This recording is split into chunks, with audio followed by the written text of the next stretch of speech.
एक राजकुमार जिसने पूरे राज्य की सबसे अमीर राजकुमारियों को ठुकरा दिया और शादी की एक भिखारिन से।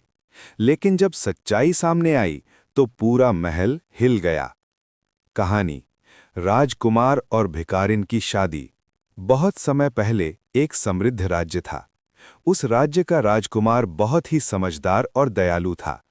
राजा चाहता था कि उसका बेटा किसी बड़े राज्य की राजकुमारी से शादी करे। एक दिन महल में कई राजकुमारियां आईं। सबके पास महंगे कपड़े, सोने के गहने और बड़ी-बड़ी बातें थीं। लेकिन राजकुमार किसी से भी खुश नहीं हुआ। उसी समय महल के बाहर एक भिखारिन लड़की रोज खाना मांगने आती थी। वो फटे पुराने कपड़े पहनती थी, लेकिन उसकी आंखों में सच्चाई और दिल में दया थी। एक दिन राजकुमार ने देखा कि वो भिखारिन अपने हिस्से की रोटी भी एक भूखे बच्चे को दे रही है।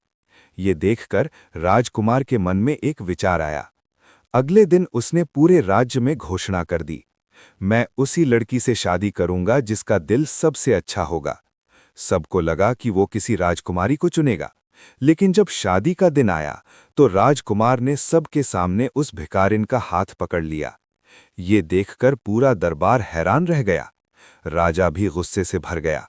राजा बोला, एक भिखारिन हमारी बहू कैसे बन सकती है? तभी राजकुमार मुस्कुराया और बोला, पिताजी, इस राज्य में सोना बहुत है, लेकिन सच्चा दिल बहुत कम। फिर उसने बताया कि उसने कई दिनों तक उस लड़की को देखा है। वो खुद भूखी रहकर भी दूसरों की मदद करती है। ये सुनकर राजा को अपनी गलती का एहसास हुआ। राजा ने उस भिखारिन को अपनाया और उसे राजमहल की बहू बना लिया। कुछ समय बाद वही लड़की अपनी दया और समझदारी से पूरे राज्य की सबसे प्रिय रानी बन गई। कभी-कभी इंसान की असली दौलत उसके कपड़ों में नहीं, उसके दिल में होती है।